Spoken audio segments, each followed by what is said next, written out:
las preguntas o...?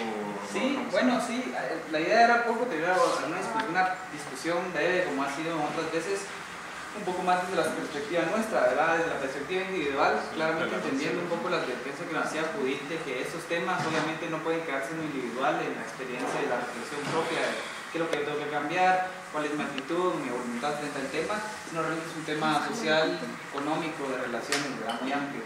Pero a mí me gustaría mencionar algo, no quise participar en el momento porque lo quería dejar para de que creo, un poco también en la línea de lo que ha dicho David, lo que ha dicho Jamil también, que desde el principio de los talleres, recordarán cuando empezamos con el ICEFI a hablar sobre economía, desigualdad, pobreza, empezamos a reconocer que había un otro ahí, una otra ahí que se constituía frente a nosotros, entendiéndonos, ¿verdad? Y abrazando que nosotros tenemos una identidad urbana, tenemos una identidad, como muchas veces decimos ahora en las organizaciones ciudadanas, desde el privilegio, ¿verdad? O sea, tenemos el privilegio de tener acceso a la universidad, el privilegio de tener acceso a un trabajo, ciertos ingresos, vivimos aquí en el centro, quizás, es decir, en el centro no zona 1, zona 2, sino en el centro de la ciudad capital. Entonces, hay ciertas características que construyen nuestra propia identidad como somos a partir de ese uno, ¿verdad? Ese quiénes somos, ¿verdad? Y frente a eso se ha construido en cada uno de los talleres un otro diferente, una otra diferente a la que nosotros nos hemos enfrentado y que quizás creo yo que todavía no tenemos claridad sobre cómo definir nuestra relación frente a eso y mucho menos nuestra acción política frente a esa gran agenda de las universidades, ¿verdad? Entonces pasamos de un primer momento en donde era el otro pobre, el otro que está en relación desigual frente a nuestra condición económica de acceso, ¿verdad?, al Estado también, para pasar a un segundo taller en donde hablábamos de medio ambiente, ¿sí era el segundo? Sí, medio ambiente, en donde ahí el otro o la otra se constituía como una subjetividad ecológica, natural, en donde también fue un ejercicio bien rico, en donde nos dimos cuenta que hay un problema también de identidad, ¿verdad?, de cómo nos reconocemos como especie, de cómo nos reconocemos como agentes sociales dentro de un ecosistema más amplio que no solo es Estado y no solo es economía, mercado y no solo es cultura, sino también son relaciones ecológicas, capacidades de los ecosistemas de soportar la producción de las cosas que nos comemos, del agua que nos tomamos, que usamos para bañarnos, que usamos para echar agua, lo que sea. Tuvimos las reflexiones, pero siempre era en relación a ese otro natural, a ese otro ecosistema que pareciera estar frente a nosotros, ¿verdad?, frente a lo político, frente a lo económico, frente a lo social. Luego pasamos en la sesión anterior a hablar de diversidad sexual y de género, y yo creo que ahí fue donde se cristalizó el debate sobre el otro y la otra, porque sí es mucho más fuerte, digamos, o mucho más tensa esa relación de alteridad, ¿verdad?, entre nosotros, quienes somos, y entre el otro que se constituye como el diverso, como el gay, como la lesbiana, como el queer, como el transexual, como el intersexual, y toda esa gran diversidad que obviamente empieza a construir otras formas de otredad, de alteridad, que también nos puso a nosotros en jaque como decir, bueno, entonces desde somos cuál es la postura ante la diversidad, y hoy nos volvemos a enfrentar al mismo debate de nuevo del otro y la otra, pero en términos o en claves culturales, étnicas, ¿verdad?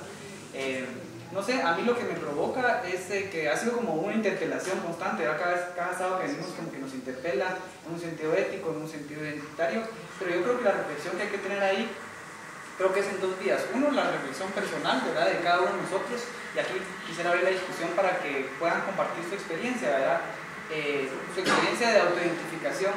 ¿Cómo ha sido ese proceso de autoidentificación propia? Ustedes se identifican como ladinos, como mestizos, como mayas. ¿Cómo ha sido ese proceso? ¿Ha sido así desde que eran pequeños y fueron socializados o por sus familias de esa manera? ¿O fue un proceso más de conciencia política que se despertó en los últimos años, en donde la plaza y todo esto? ¿O ha sido un proceso más desde la formación educativa? En mi caso fue la academia, digamos, en la Universidad del Valle, estudiar antropología, la que empezó a despertar ese tipo de debates, ¿verdad? Yo antes de eso era ladino y no me lo cuestionaba, pero de ahí obviamente ahora me provoca repulsión, digamos, identitaria, definirme como tal, ¿verdad? Hablo más desde una identidad de lo mestizo.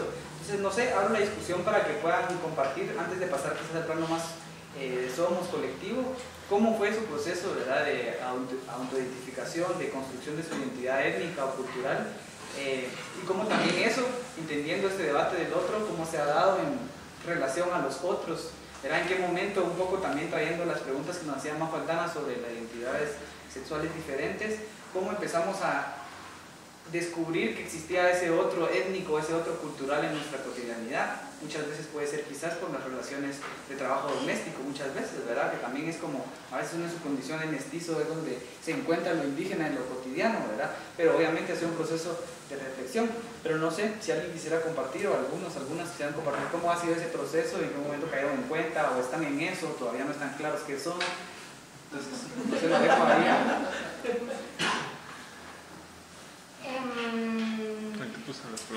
De hecho, mi grupo de scout estaba en la comunidad de los ladinos pardos. Entonces, yo no entendía, nunca entendí muy bien ahí qué pasaba. Y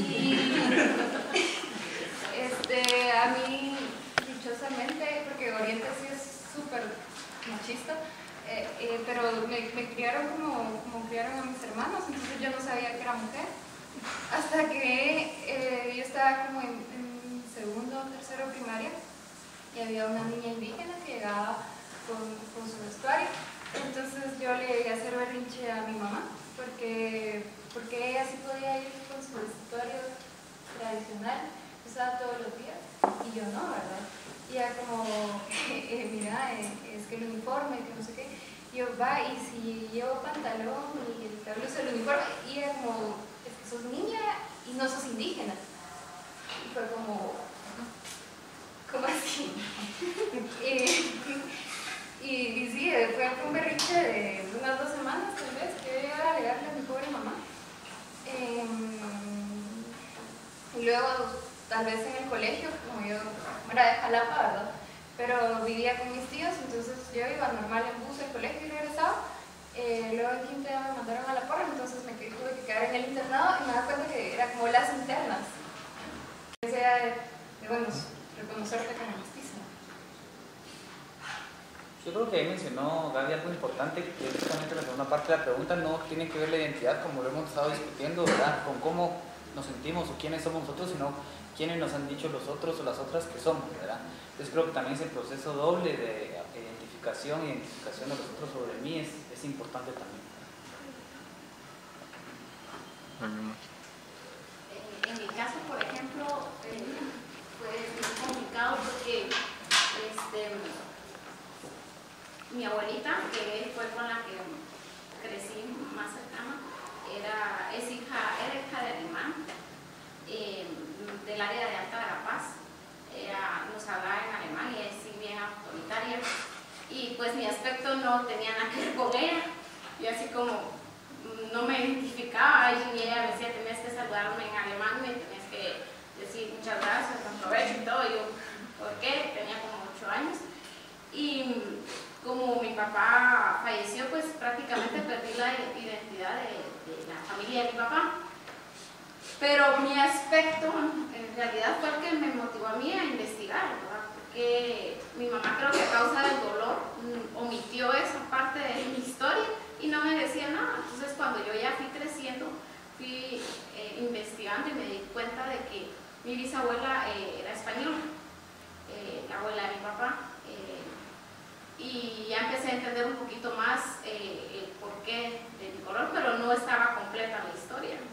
Y resulta que la abuela de mi mamá, por parte de mi abuela, era indígena, quechí.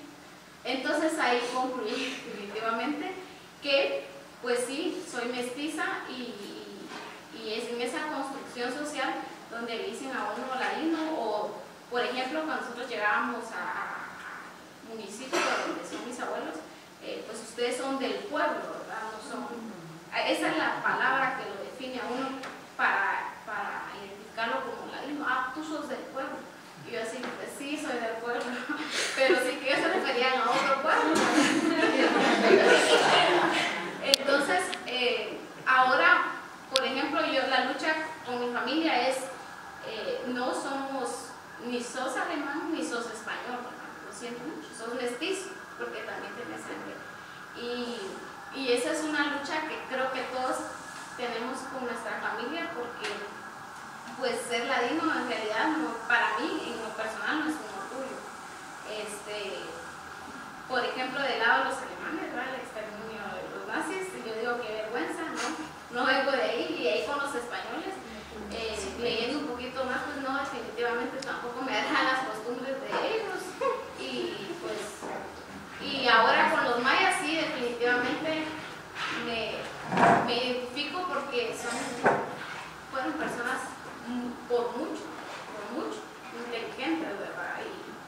creo que cuando me dicen, mira, vos sos bien lindita, sí, muchachos, les digo de verdad que sí, me encanta que vean que soy, si para ustedes eso es no para mí sí, esa es mi identidad, porque creo que soy un poco más, tengo un poquito más de sangre pura que ustedes, ¿verdad?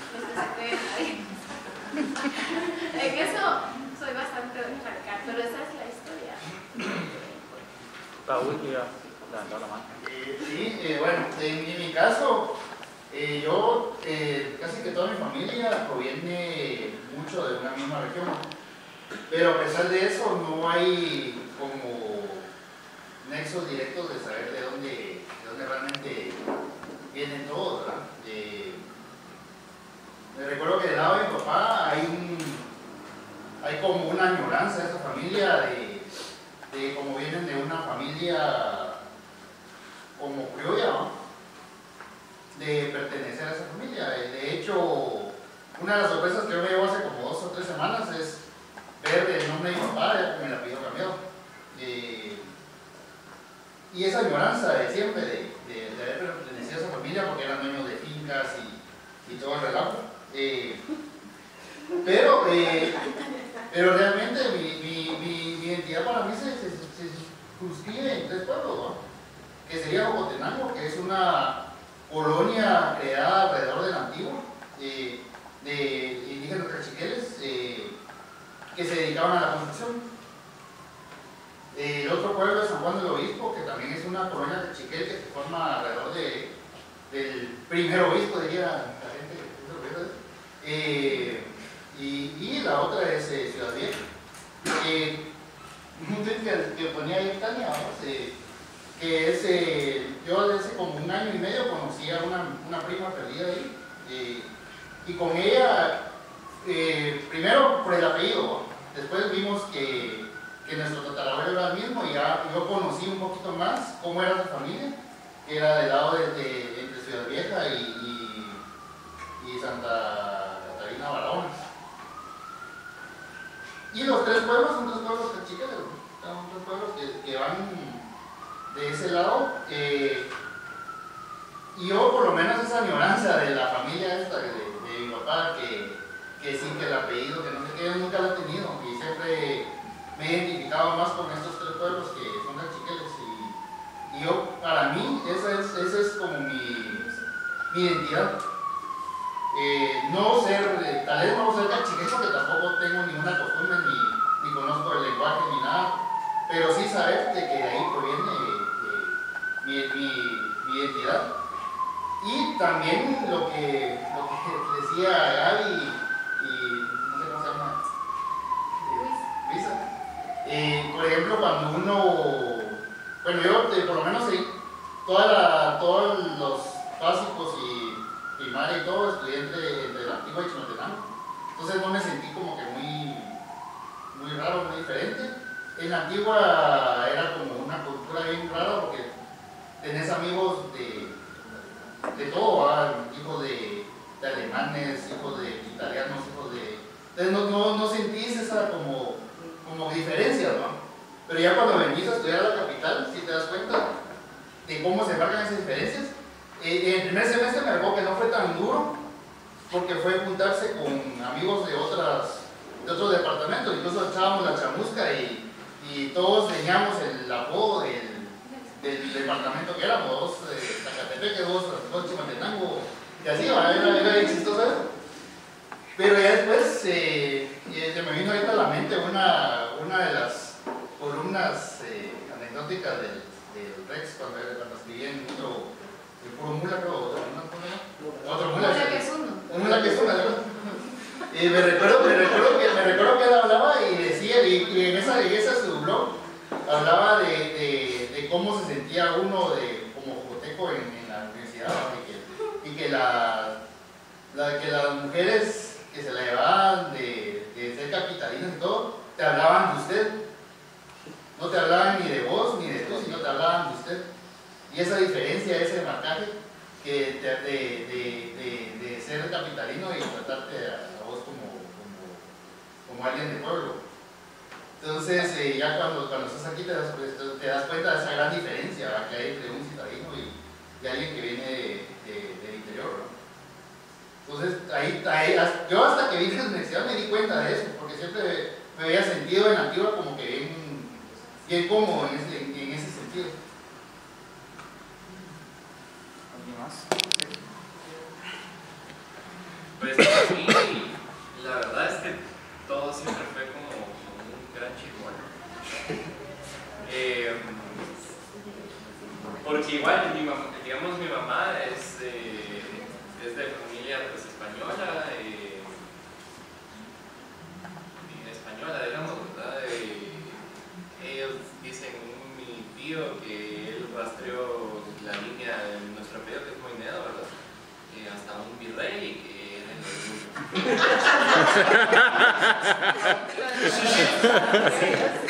era sangre azul. Y en la cotidianidad era una cosa bien extraña, porque mi mamá tenía como esa añoranza de que era Moinedo y hasta ella bromeaba de que ella había mejorado la raza de mi papá, porque mi papá es González, ¿verdad? Y a mí siempre me chocaba eso un montón, ¿verdad? Y ya en la práctica, o sea, el abuelo de mi mamá, que era como el portador del Moinedo, o sea, él se fue a Alemania cuando ella tenía 2 años y estaba embarazada mi abuelita de mi otra tía, y ahí se quedó y tuvo otros 2 matrimonios, y hasta que ella tenía como 17, que la volvió a contactar y la llevó a Alemania, ¿verdad? Entonces, yo como que absorbí mucho como, o alemán, o Moinedo, el español, y se le mete a uno, ¿verdad? Con cuña. Eso de, sí, que lo europeo, ¿verdad?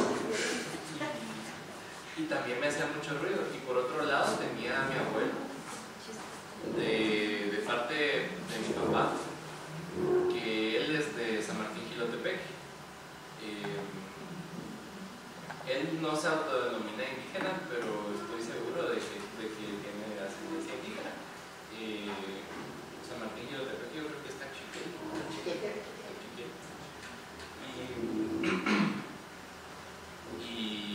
Y él venía de ahí, él era muy orgulloso, o sea, él incluso le dieron el título no sé si lo voy a decir bien, pero de San Martinense distinguido. San Martinense distinguido. Y él era muy orgulloso de sus raíces, y él me enseñaba fotos de mis bisabuelos y me contaba de su mamá, que era enorme, ella medía casi 2 metros. Me decía, mira, por ahí es que sos alto, y yo esas raíces fue las que le tuve cariño, y más porque con mi abuelo me llevaba súper bien, y con él conocí casi que toda Guatemala, salíamos para Cobán, tenía un terreno por ahí, me llevó a Petén, y no existía como en él como esa otredad de decir, bueno, estos son los indios y no me relaciono con ellos, sino que yo voy a mis raíces, o sea, no había nada de eso, ¿verdad? Y entonces tenía como ese choque de los dos lados, y a mí mi mamá sí era como muy despectiva, incluso hasta con mi papá y con la familia de él, ¿verdad? Y yo no entendía por qué, o sea, me hacía también mucho ruido. Y luego en el colegio a mí me molestaban de indio, ¿verdad? O sea, yo soy morenito, ni siquiera tanto. Y me han dicho desde ganchito hasta indio, ¿verdad? Y era como, ¿qué es esto? Y dependiendo de qué territorio te dependiendo de dónde me vieran, ¿verdad?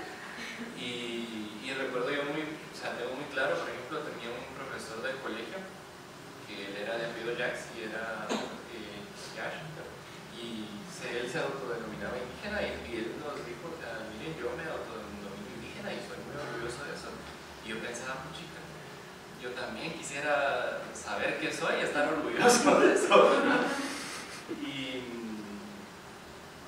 como me estaba molestando de indio en esa época, también decía, chica, quisiera ser indio y contestarles orgullosamente, sí, indio, ¿qué, verdad?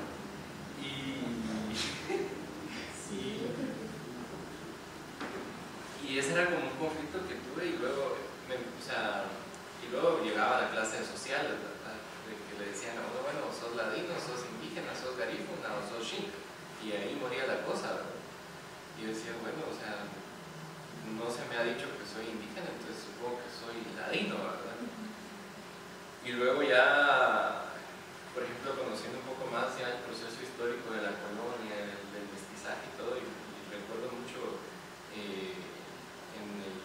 explicación de por qué estamos como estamos. Hay una ficha, ¿verdad?, de todos los mestizajes y todas las etiquetas que se daban. Y yo dije, no sé si esto es lo que pasa en mi familia, ¿verdad? Y yo dije, bueno, sí, soy mestizo, ¿verdad? Y allí como que logré dimensionar eso. Y me siento orgulloso, ¿verdad? O sea, sé que soy el producto de todo pues toda esa interconexión que se dio en el país, todo ese sincretismo, todo el proceso también tan desgarrador que ha habido acá. Pero siento que también es un poco reivindicativo, ¿verdad? Y luego lo más reciente fue ya leer a Luis de León. Leí El tiempo principio de Xibalbá y dije, bueno, sí, o sea, todos tenemos mestizaje y nos afecta tanto como por ejemplo a los indígenas que tienen un mestizaje con ladín, como a los ladinos que tienen un mestizaje con indígenas. O sea, al final de cuentas todos somos una mezcolanza de todo y no hay realmente un fundamento para decir, bueno, no, aquí vos sos lo otro y sos ese otro negativo, yo no te quiero acá y te mato, ¿verdad? Sos desechable, ¿verdad? Y me llama la atención porque una de las cosas de las que habla Luis de León es que también sucede lo opuesto, ¿verdad? O sea, si él habla de esa forma de que si vos te salías de la comunidad indígena y te ibas a la capital o te reclutabas, o sea, te alistabas en el ejército, al regresar al pueblo ya te trataban como ese otro, ¿verdad? Ajá, y era desde un punto de vista indígena. Y siento que eso es lo que sucede muchas veces, ¿verdad? O sea, se concibe el uno y el otro desde distintos puntos de vista y desde ahí se curte, desde ahí se localiza. Y eso es uno de los retos también y donde yo me encuentro ahí. Quizás vamos a seguir con las intervenciones, pero voy a ir agregando las preguntas para ir avanzando, ¿verdad? Y haciendo un poco más, porque creo que vamos hacia eso, ¿verdad? Creo que Sergio está hablando justamente de las relaciones interétnicas, justamente, ¿verdad? Que son de doble vía o de muchas vías, ¿verdad? Donde uno reconoce al otro, lo discrimina, pero al mismo tiempo es al revés. Y obviamente no solo es lo étnico, sino es donde vivís, ¿verdad? No es lo mismo, claramente, ¿verdad? Un cachiquel del pueblo que un cachiquel del área rural, ¿verdad? Entonces, hay diferencias que creo que son importantes reconocer. Y aquí le voy a agregar un nivel de dificultad en la intervención que vas a hacer, contando tu experiencia también, pero si alguna vez han sido ustedes también cómplices de ese racismo, de esa discriminación o de esa identificación no justa y negativa, digamos, del otro y de la otra, ¿verdad? Bueno, en mi caso digamos que ha sido bastante sencillo en cuanto a la identidad natural, lo que ha ido cambiando un poco la historia de cómo uno va conceptualizándose, cómo va percibiendo su mundo. Porque ha sido fácil porque pues, mi papá era quiché, y mi mamá cachiquel, de San Martín de Locoteque, con su traje y toda la cosa. Y se conocieron aquí en la capital y pues aquí nacimos nosotros en mismo, precisamente ahí crecimos. Entonces, pues, hijo de una indígena, pues es indígena, no había mayor discusión, y de niño, pues eso tampoco causa mucho problema cuando uno empieza a percibir los entornos tal cual son, ¿verdad? Pero sucede que por cosas de la vida, a los 11 años, vivo hacia Shela, ya son mis papás. Y pues Shela es una sociedad mayoritariamente indígena, pero terriblemente racista también. Entonces, empezás a pelear contra contradicciones, ¿verdad? Porque también el prejuicio, te vas a darte cuenta de prejuicios, vas de la capital y en Shela los de la capital son ladinos. Pero no tiene planta de ladino, entonces ¿qué está pasando? ¿Cómo es que de la capital y bueno, entonces empezás a sentir ese tema, ¿verdad? Mi primer apellido es García y el segundo apellido es Tubac. Pues el García se disfraza muy bien de ladino, tanto que el Tubac no. Entonces entra en la etapa en donde dejé de usar el Tubac en esa época. Aparte uno estaba buscando su identidad, ¿verdad? Entonces, 13, 14, 15 años. Shela racista y toda la cosa, entonces yo soy García para todo el mundo. De hecho, en mi cédula, nombre usual puse Juan Ángel García. Es reflejo de esa lucha, de ese racismo que ya es obvio, digamos, y que si da la complicidad se da, respondiendo esta respuesta de la complicidad del racismo, ya no desde la acción, sino desde el intento de esconder esa identidad. y desde el intento de decir si es correcto. Obviamente estás en una edad que todavía no te entiendes. Luego, pues, regreso y me empiezo a desarrollar en mi vida. Pasé por lugares muy, muy racistas y empecé a entender ciertas cosas y hoy soy consciente, digamos, de mi identidad étnica, si quieren llamarlo indígena, no hay problema. Pero, honestamente, el que tenga sangre cachiquel y tenga sangre quiché, no personalmente lo percibo como algo especial, o sea, no pasa nada, pues, o sea, no me siento en lo absoluto especial por eso. Como tampoco siento en lo absoluto especial a alguien porque sea español, porque sea romano, porque sea mestizo, garífuna, porque sea lo que sea, ¿no? Porque creo que lo especial que hace una persona pueden ser sus hechos concretos, sus actos y otro montón de cosas que van más allá de un legado anterior o que viene de alguien, ¿no? O de una cultura milenaria, que sé, pues. Entonces, el tema es de que pues, me identifico como eso, la complicidad creo que fue en algún momento desde esa parte de esconder una identidad que no se podía esconder, y actualmente desde mostrar que el otro es igual, el otro sí que simplemente es igual, es un humano. Entonces, que hay diversas formas de ver el mundo, no por eso más o menos valaderas, sino simplemente hay diversas formas, y que quizás ese es el reto de acá, ¿no? Entender que hay otras formas de percibir, entender que hay otras formas de organizarse, y entender que esas formas no debieron pelear, pues como una sociedad viviendo bien, ¿no? ¿Puedes levantar la mano? Sí. Mi nombre es Flor de María Martínez. Yo me identifico como Maya Chiquel. Soy proveniente del área de Santo Domingo, Chinacosa, Catepec. El proceso de identidad para mí es un problema bien grande para cada uno de nosotros. Cada uno de nosotros ha vivido puntos distintos de los procesos de nuestra educación, el contexto en el que nos desenvolvemos, las actividades que nos van poniendo, pero todo eso le hace a uno cuestionarse, ¿verdad? Quizá, bueno, desde mi infancia nunca le pregunté a mi madre por qué usaba la vestimenta indígena, al igual que no solo uso la vestimenta indígena, también utilizo pantalones, faldas y todo lo que se pueda llamar vestuario latino o bueno, de hecho hasta de moda, ¿verdad? Y conforme pasa el tiempo, digamos, en el contexto en el que me voy desarrollando, vengo a la ciudad a estudiar, estudio en un internado como la compañera, las etiquetas le ponemos como niñas pobres, indígenas, que están en un internado, que no son de la ciudad, que vienen acá a estudiar. Es bien difícil superarlo. De hecho, en el internado recuerdo que no nos permitían utilizar el vestuario indígena, no nos permitían hablar en nuestro idioma. El internado es un internado muy bueno académicamente.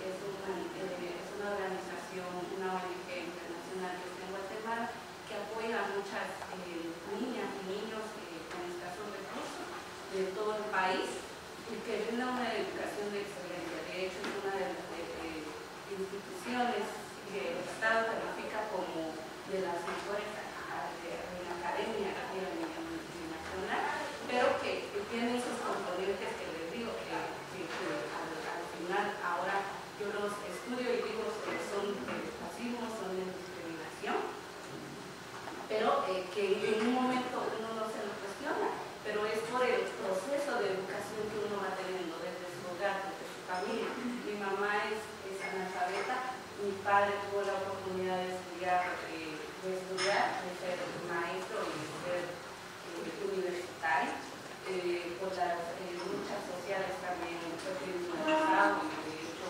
asesinado. Esa parte, digamos, es muy dura para nosotros porque nos ha hecho olvidar parte de nuestra identidad, de lo que somos, porque en algún momento se nos dejó de enseñar a hablar el cachiquel. Yo aprendí el cachiquel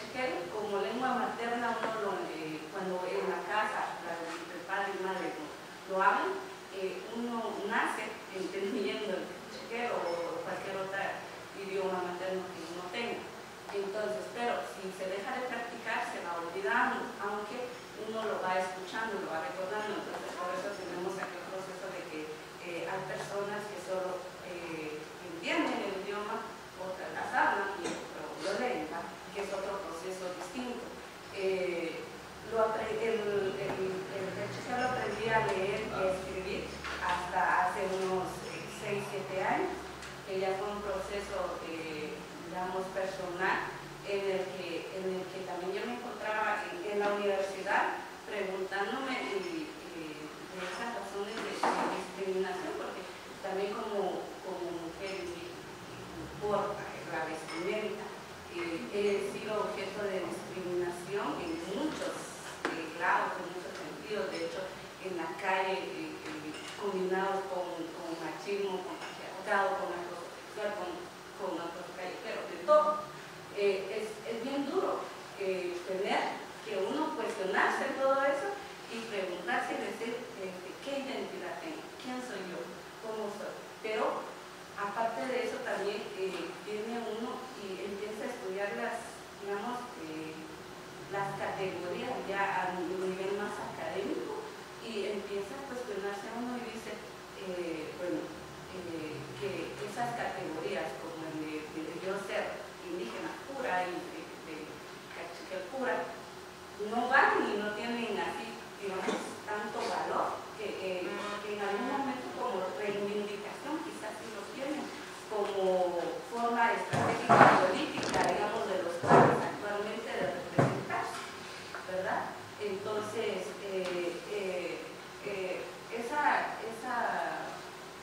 esa parte de la identidad es bien difícil, pero llegamos a un punto, como decían los compañeros, de que somos seres humanos, somos personas que tenemos el derecho a tener una vida digna, a tener ese espacio de una calidad de vida mejor, pues. Y entonces, a la larga, quizá cada uno de nosotros somos esos seres humanos, somos el producto de los privilegios con los que nacimos y con los que crecimos y con los que nos desarrollamos, ¿verdad? Entonces esa es lo que yo pienso, y de hecho ahorita, por ejemplo, estoy viendo las etiquetas de cada uno de los pueblos, de cómo los sistemas se van integrando, se van desarrollando en una plataforma política, en una plataforma, digamos, de Estado, de democracia, en sus diferentes épocas. Al menos ahorita yo pienso que a las personas indígenas se nos han hecho sujetos de cultura, porque solo nos ven como sujetos de cultura, no nos ven como sujetos políticos, y también somos sujetos políticos de todo lo que hacemos, y por eso es de que nuestras formas, digamos, de organización comunitaria no son valoradas, son desvalorizadas desde la academia hasta el Estado y todas las políticas. Ariana, después Leti. Yo, pues, similar a lo que han estado contando, como que todas las familias aman decir que vienen de España, de lo que sea que vengan. Incluso en mi casa, mis tíos trajeron un escudo de armas de los Robles y de los Ávila, diciendo que vienen de nosotros. Pero yo siempre, y más me sonó mucho lo que decía Tatiana, de que a veces son las etiquetas que le ponen a uno, ¿verdad? Que yo casi no me he cuestionado hasta hace poco mi identidad, pero sí como que todo el mundo me dice, ay, es que tu familia es venezolana. Bueno, sí, entonces esa es mi identidad, ¿verdad? Pero al estar como a empezar a tomar conciencia, también me quedaba con la pregunta anterior de qué tan racista soy yo, ¿verdad? Y para empezar, ¿qué es racismo? Porque me cuestiono, bueno, no sé ni una sola palabra en cualquiera de los idiomas, no sé ni una. No sé nada de las culturas indígenas, no conozco, o sea, en mi día a día no me relaciono con nadie que sea indígena. Entonces eso me hace cuestionarme si yo en sí soy racista o soy cómplice, como decían ahí. Incluso me cuestiono, por ejemplo, digamos, el tipo de hombre que me atrae, que digo, que sea blanquito. Y uno, pero ¿será que realmente a mí me atrae que sea blanco? O es porque te dicen, ¿verdad? es que si vos te casas con un blanquito, tus hijos van a ser canchitos.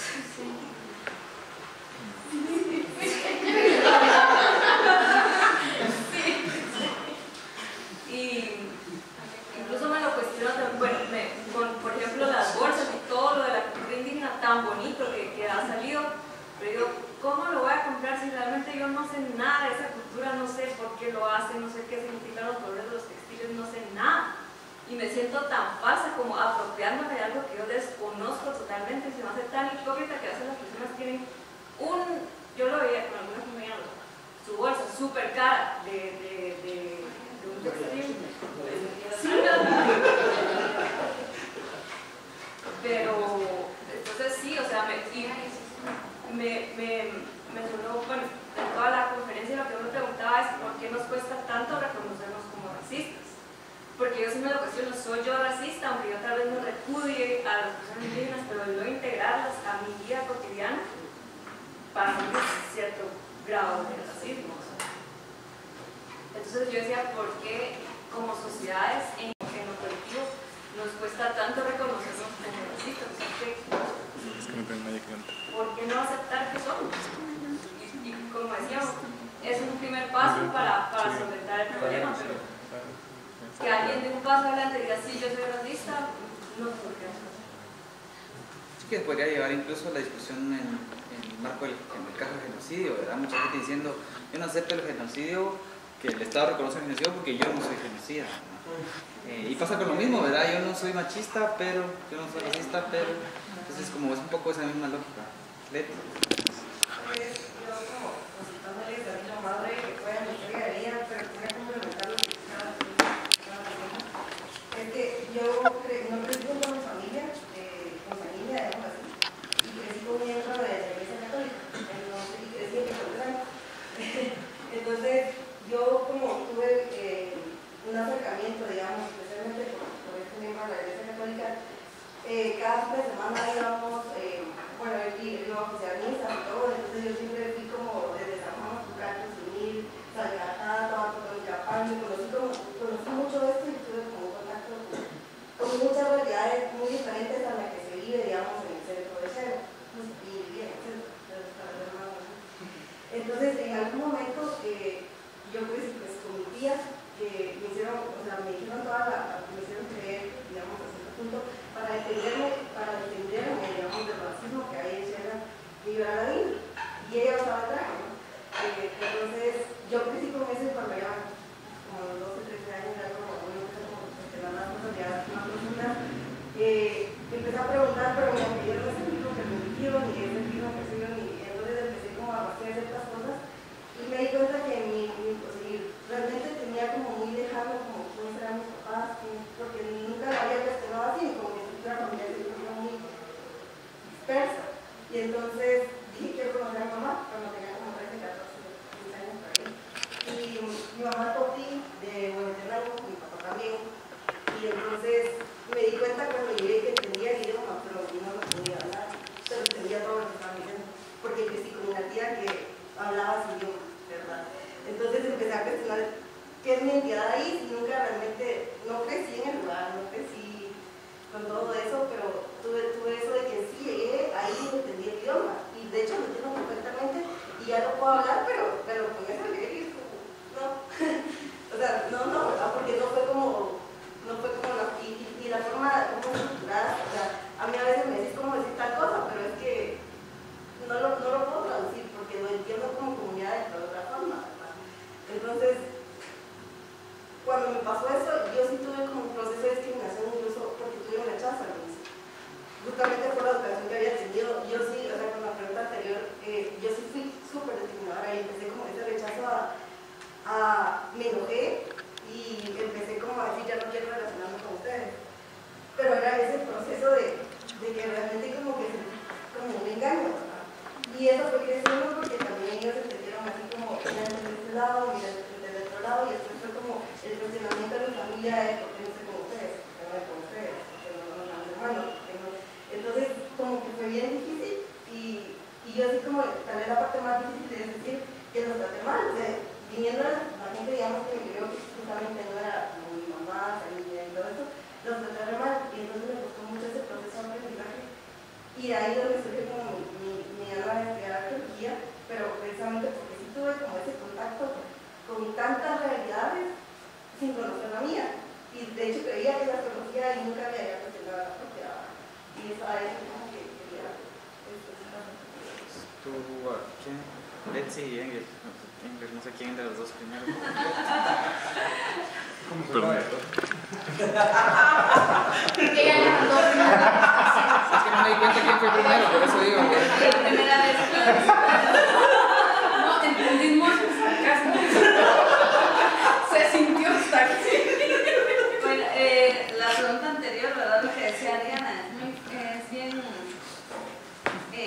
chocante precisamente porque al final yo sí, ni idea de dónde vengo, ¿verdad? O sea, tengo, si empiezo a ver mi árbol familiar, viene de tantos lugares que al final yo lo único que peleaba con mis papás era por qué no podíamos ir a vacacionar a algún lado porque no tenía ningún lado a donde ir a parar, ¿verdad? Más que a la zona 7, ¿verdad? Entonces, para mí como niña, pero precisamente creo que ahí también empieza uno a cuestionarse ya cuando es grande, ¿verdad? Y por supuesto que si uno ha sido cómplice y ha sido racista, totalmente, porque así es como nos han enseñado, o sea, esas formas, aunque nuestros padres no lo digan claramente, ¿verdad? De que uno es de por allá o de por allá, pero, o sea, simplemente con acciones y ciertas palabras que repetimos, ¿verdad? Sin cuestionarlo, lo hemos sido, ¿verdad? Y por supuesto. Y va de la otra parte, ¿verdad? En el cual ya de grande empecé a trabajar en trabajos de campo, en el cual, ¿verdad? O sea, oía también la palabra kashrán y al final decía, no puedo venir y decirle el racismo inverso que le dicen, ¿verdad? Es absurdo para mí, porque no es así, ¿verdad? No es así y eso también es otro punto, ¿verdad? Y por supuesto, ¿verdad? Que cuando tomaste conciencia, que te hizo cambiar, yo creo que el encontrar situaciones, personas y poder reflexionar acerca de eso, ¿verdad? Pero uno solo no lo puede hacer. Yo creo que es como me vas encontrando personas, círculos como estos, ¿verdad? En los cuales uno puede lograr entender, escuchar, cambiar, porque lo contrario no lo va a hacer nunca. No encuentra uno de esa manera. Sí, no, obviamente la mayoría sabe que Juan Ángel es mi hermano, por lo tanto está claro que soy indígena. Mi mamá de San Martín, mi papá de Momotenango, Tepanecapán. Aquel tenía 11 años cuando nos fuimos a Xela, yo tenía 3, 4 más o menos, digamos, entonces prácticamente nunca crecí con mis papás. Entonces, y fui a dar a un internado, a una burbuja internado, le llamo yo ahora de grande, digamos, un internado que estaba conformado por mujeres católicas, miembros de una organización religiosa, dirigida por alemanes, básicamente, por alemanes.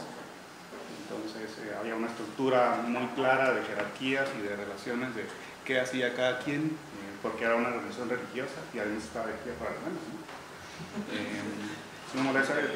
Era así, entonces era súper estructurado y la mayoría de mujeres que estaban, con las que crecí, que me educaron, que me formaron en Xela, eran indígenas, su inmensa mayoría. 3, 4 no indígenas, pero la mayoría indígenas con su traje, digamos, era una organización religiosa que no tenían un hábito, digamos, ¿no? Sino simplemente usaban su ropa de siempre. Entonces yo la verdad, obviamente uno de pequeño no se hace la pregunta de si qué es o qué no es, digamos. Las situaciones eran otras y mis compañeros, todos eran indígenas prácticamente, excepto igual, muy pocos, que no lo eran, la mayoría del área de Quiché, digamos, desplazados por la guerra, sin padres y todo ese tipo de cosas. Obviamente eso lo sé ahora, en ese momento solo sabía que estábamos ahí todos creciendo juntos y jugando a la pelota y un poco más, ¿no? Luego a los 15 años me vine, bueno, ahí crecí y del internado salía solamente para estudiar, al instituto, a un colegio, y salíamos en grupo prácticamente, ¿no? Con todos mis compañeros íbamos y nos regresábamos, entonces no había mucha relación con gente fuera con los que vivían. Nosotros nos protegíamos entre nosotros y jugábamos entre nosotros y convivíamos entre nosotros. Era así, un círculo muy cerrado, digamos, ¿no? Entonces iba al pueblo, si conocía los pueblos, porque además el internado estaba en un área afuera, en La Esperanza, en Shela. Es más, viví en las afueras de La Esperanza, siempre digo eso un poco para justificar mi desesperanza. Pero pues digo, llegamos al pueblo y un pueblo ladino prácticamente, La Esperanza, con muy pocas personas indígenas. Y bueno, esas fueron como las cosas de mi niñez. Cuando llegué a Shela, igual, un lugar, una ciudad, ya prácticamente en comparación a donde vivía. Y nunca me di cuenta de lo racista que era Shela hasta cuando me vine a Guate y regresé. Y regresé en la época en la que Quemé era alcalde. Y lo que encontré fue una pinta indio arreglando las calles, ¿no? Entonces ese día me puse a preguntar qué tan, órale, esto sí es tremendo, ¿no? Tendría unos 16, 17 años. Yo regresé, salí al internado y me fui a vivir a Chimaltenango con una hermana de mi mamá. Y ahí fue donde empecé a darme cuenta de los terribles problemas de identidad que existen, que probablemente creo que no tengo yo. Por un lado, mi mamá indígena hasta el día que falleció, y esta mi tía ladinizada, digamos, ¿no? Abandonó su ropa, dejó de utilizar su ropa indígena y empezó a asumir ella era maestra, fue la única de sus hermanos que pudo estudiar. Estudió aquí en Guate y desde pequeña dejó de usar el traje indígena, y era terrible cuando íbamos a convivir a San Martín, había algo en San Martín, comer su banito, que es deliciosísimo. Ella llegaba como ladina, digamos, ¿no? Y todos en el pueblo indígena y en la familia indígena. Entonces era una cosa muy rara que empecé a darme cuenta de que aquí hay conflictos, ¿no? Ese fue mi primer contacto con este tipo de conflictos. Ya de grande, ahora de grande, digamos, retomando un poco la broma que hacía al principio a Betsy, me es más fácil reconocerme como machista, digamos, a mí, y que por mis privilegios de hombre, macho, que mis privilegios, que algún tipo de privilegio por mi físico, digamos, ¿no? Por mis apellidos, por mis países. Entonces no me considero racista por eso, me cuesta mucho decirme yo soy racista.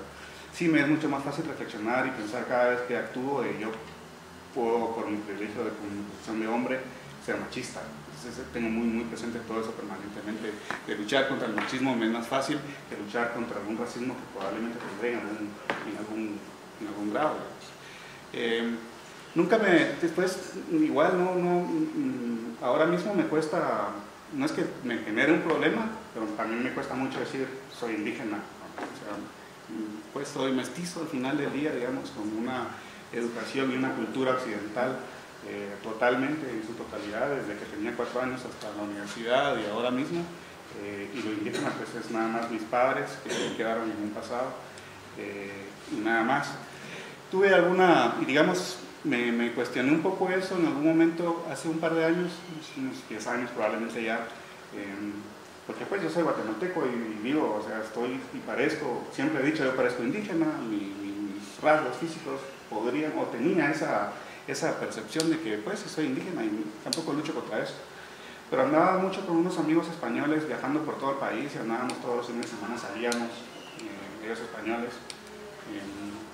blancos, altos, europeos básicamente, ¿no?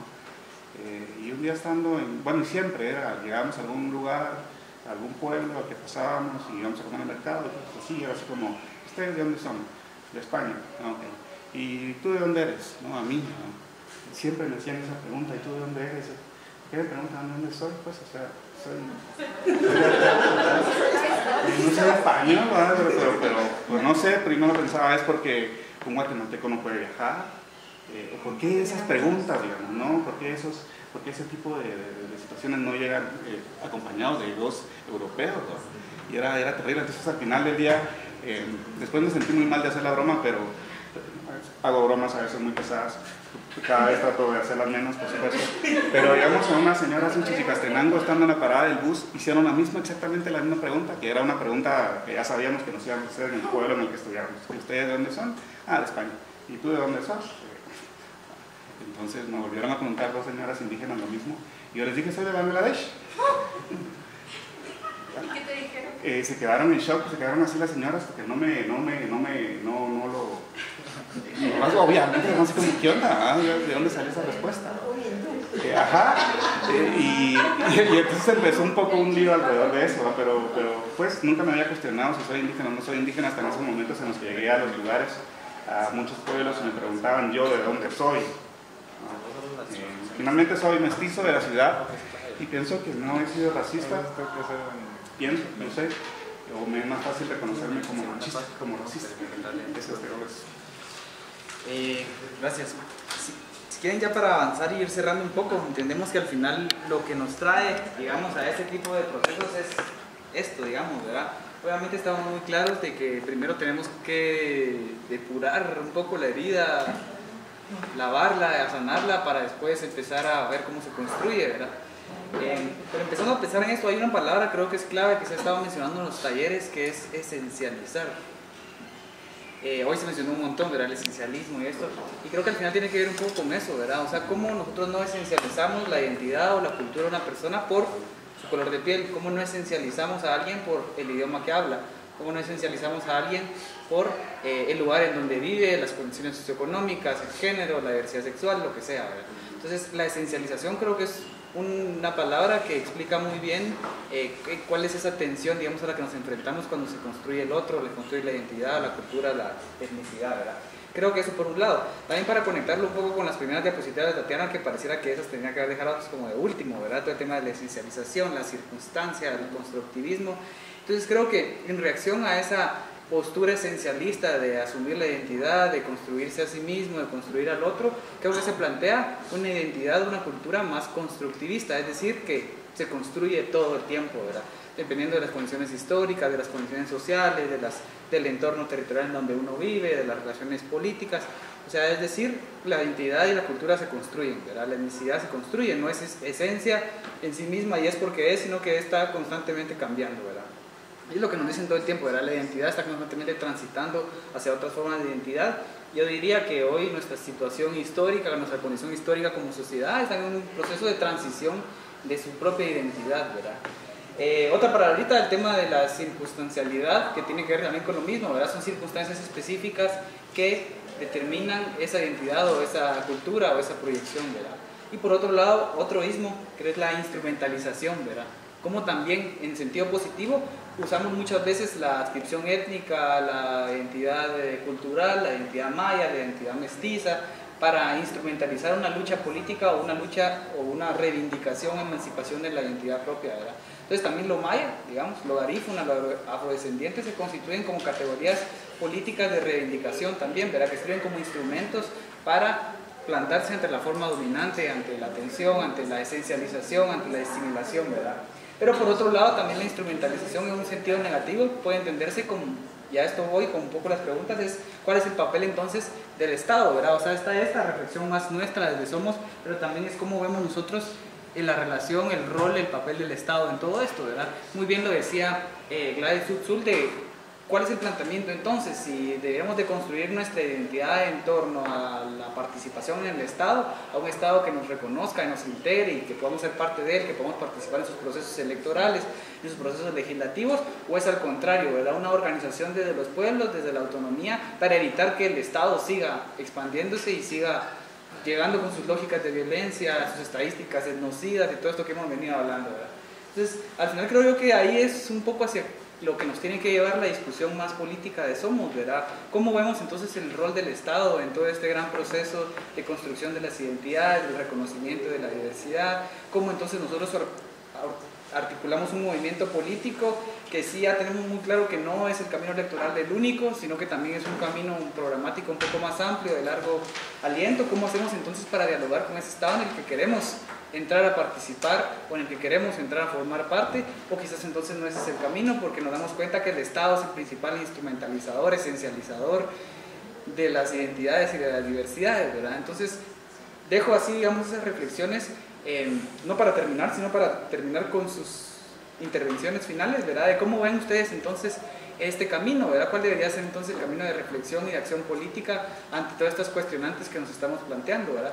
Y algo quizás que me parece también paradójico, y siempre lo he dicho, es que ¿cómo nos llamamos, ¿verdad? Nos llamamos Somos. Pues pareciera que hay también un nombre, una necesidad. Yo no estuve cuando se creó el nombre, pero siempre me he identificado con él porque me parece poderoso. Es al final esa reivindicación identitaria, ¿verdad? De somos, pero quiénes somos y ante qué somos y por qué somos, ¿verdad? Entonces creo que por ahí, como colectivo, tenemos una importante discusión que tener en torno a eso, ¿verdad? Pero no sé qué piensan. ¿Cómo lo ven? Creo que es una discusión muy compleja, ¿no? Totalmente.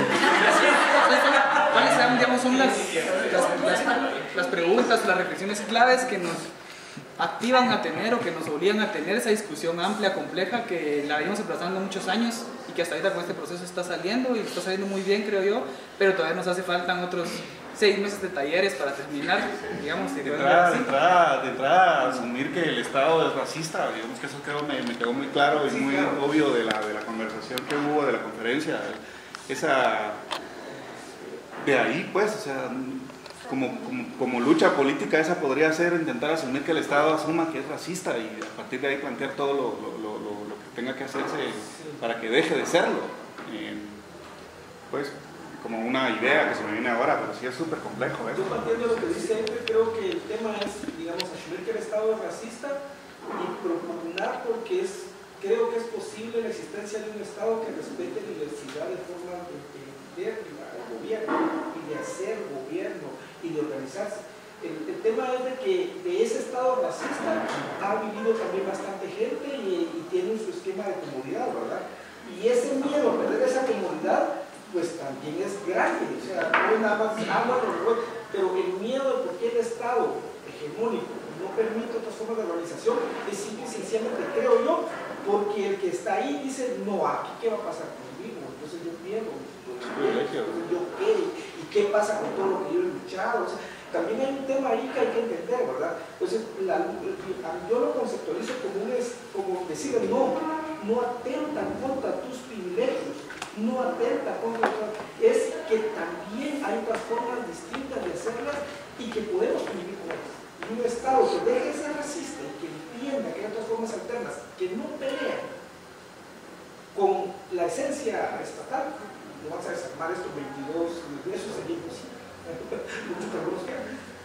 Creo que, pero digamos que en la práctica sería bastante complejo tener 22 países, hay que ser también pragmáticos alguna vez, pero yo creo que ahí está el reto, cómo encontramos ese modelo de un Estado que respete y que conviva con formas alternas.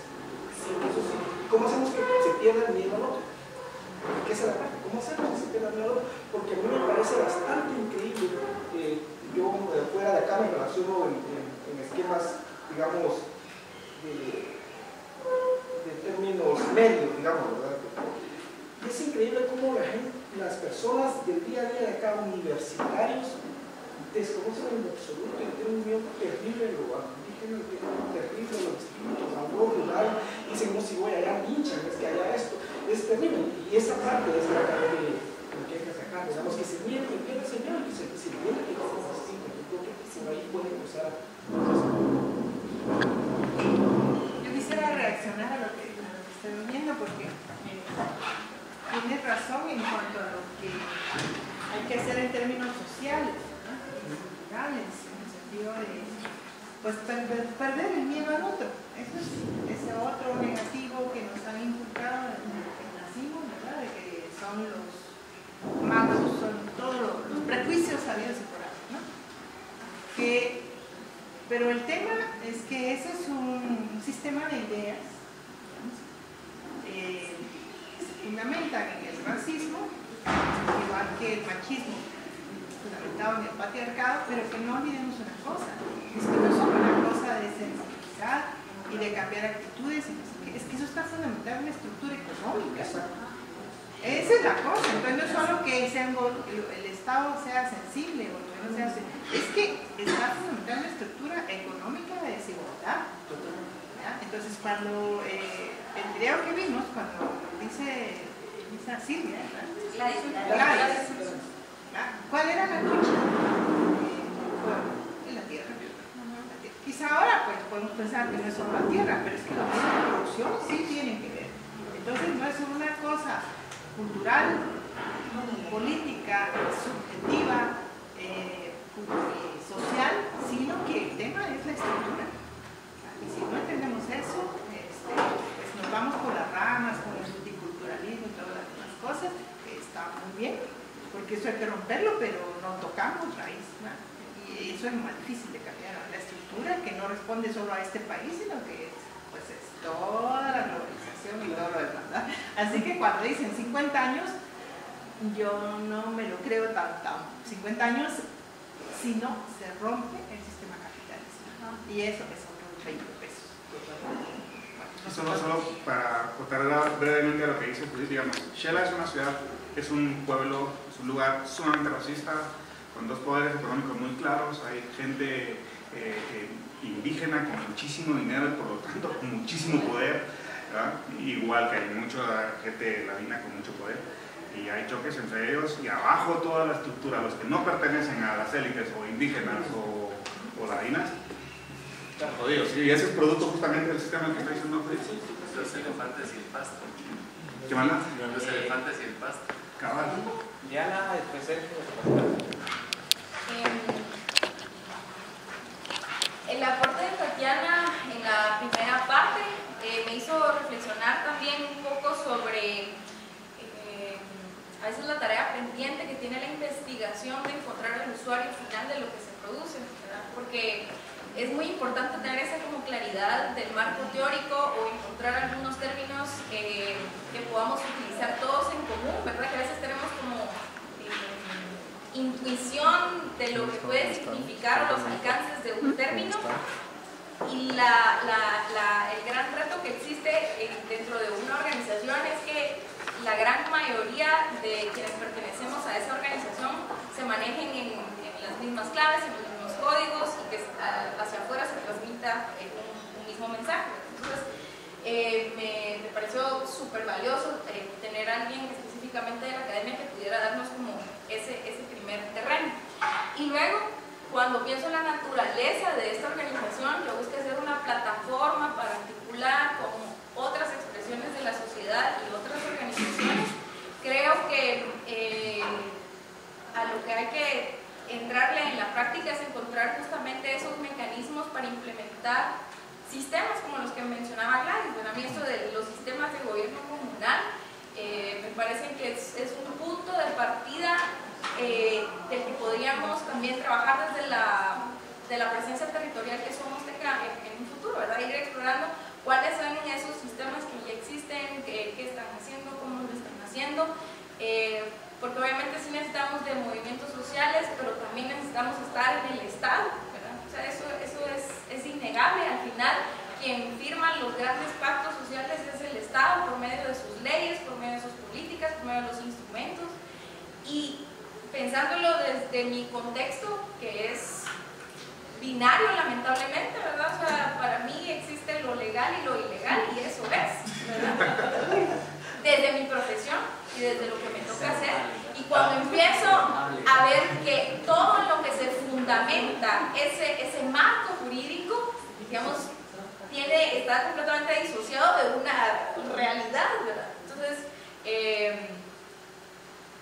y en la primera parte de la exposición de Tatiana me puse a revisar en la Constitución, ¿verdad? Y las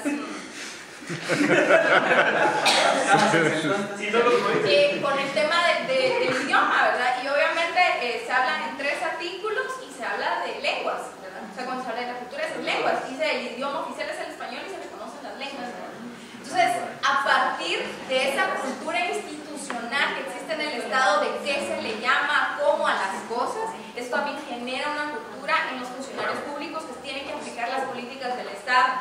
Entonces, el tema de participar dentro del Estado es algo a lo que le tenemos que entrar, pero también ver cómo se pueden comunicar de forma equilibrada, ¿verdad?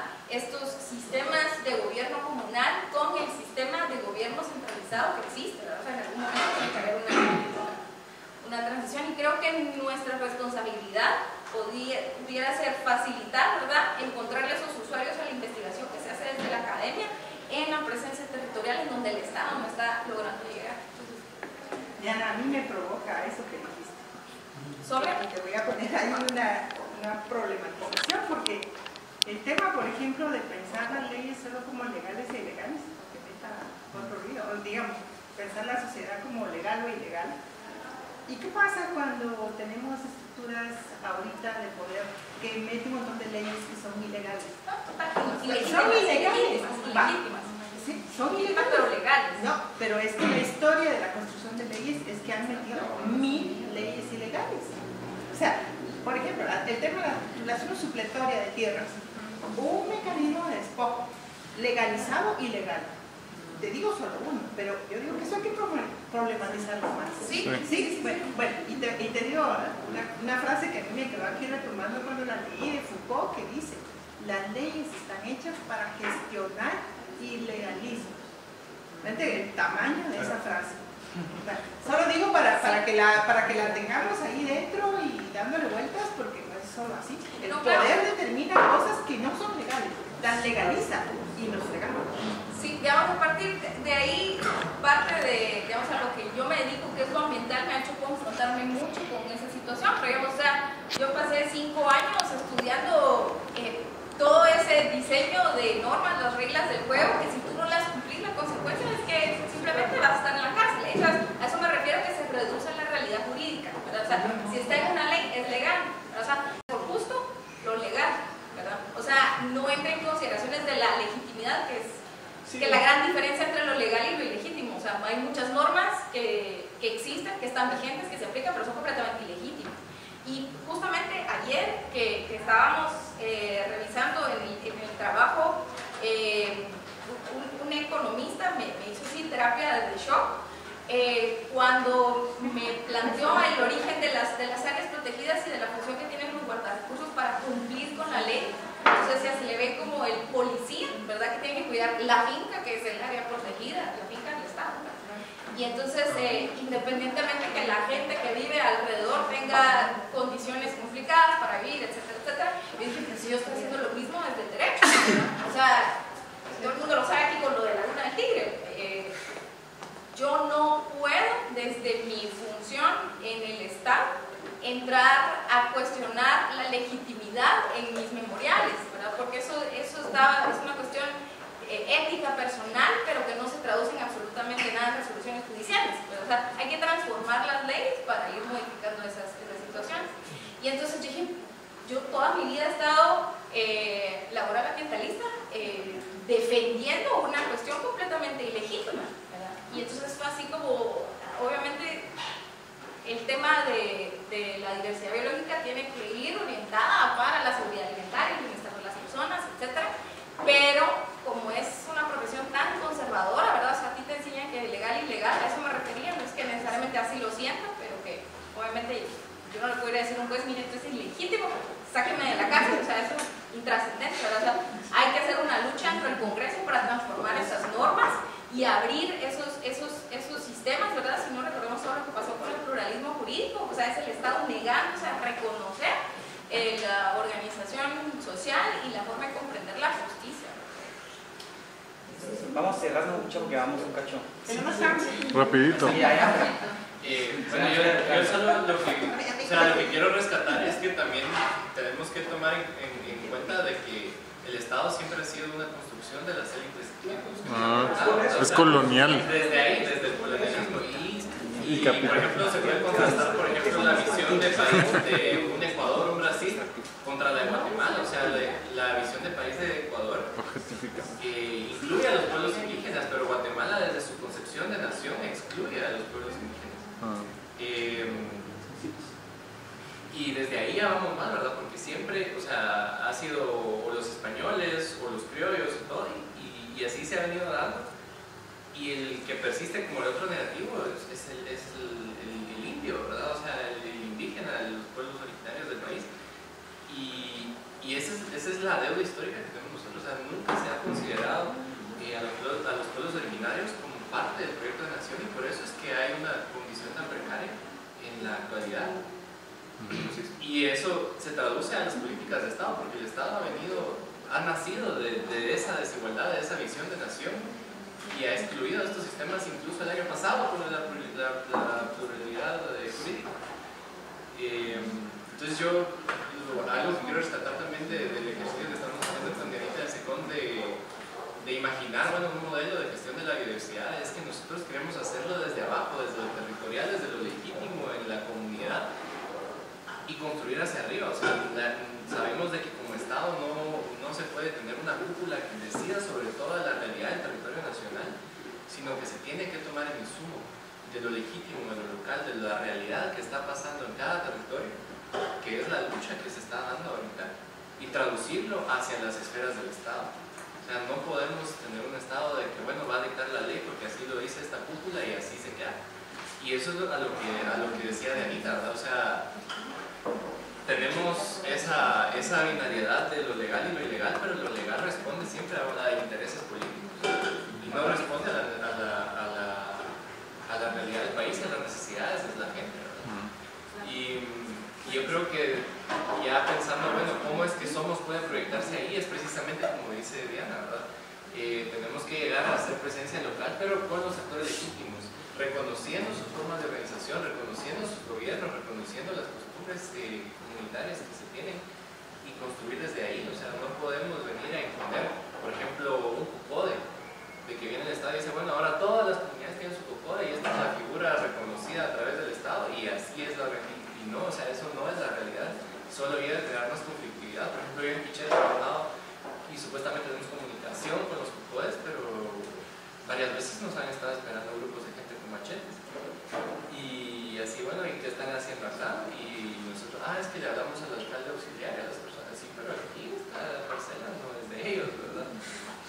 Entonces estamos teniendo un desfase terrible con la realidad de los territorios y ahí es donde nosotros tenemos, donde yo veo por lo menos como esa capacidad de interlocución entre esferas del Estado y la realidad, y creo que Somos puede ser ese punto.